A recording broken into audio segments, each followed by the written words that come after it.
Dobrodošli, jer si već na našoj estradi dovoljno dugo da svi znaju da si uspešna. Što jeste, da. Uživamo sada u tvojoj pesmi i zatim idemo Rada, Nemanja i ja da kuvamo kafu, a onda ćemo polako već da krenemo da se igramo u našem studiju i da predstavljamo naš restoran, jer verujem da niste doručkovali, jel tako? Slađu, jel?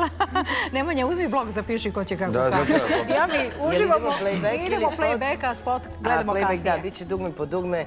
Znači, to je, pošto sam non stop na YouTube-u i naravno da sam u kontaktu kao i svi mi koji se bavimo javnim poslom, traže tu pesmu, eto, jeste da sam je snimila pre par godina i evo, samo za sve moje fanove, dugme po dugme.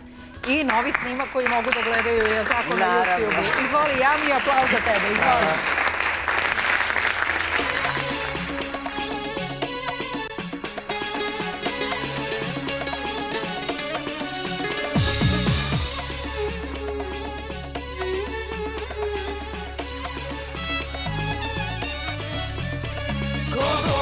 Tako lepi mali, baš me bali, sladak dodir tvoj. Ko Bog, kako sladak, tako nežan, ali neizbežan spoj. Štapić čarobnik, od glavnog lan, šifru srca mog otkopčao.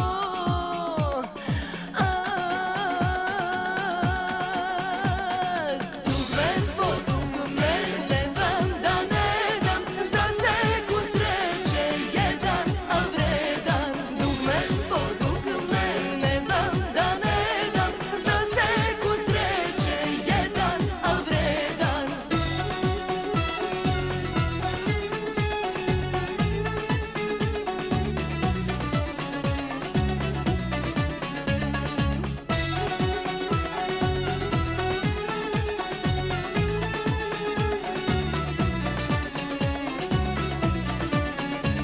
Ko Bog, čak i lažan volim jer je snažan, poljubac mi tvoj.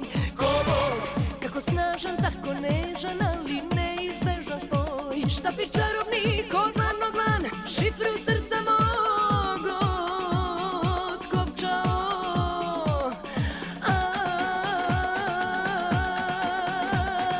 Dugme po dugme, ne znam da ne dam, za sekund sreće jedan, al vredan. Dugme po dugme, ne znam da ne dam, za sekund sreće jedan, al vredan.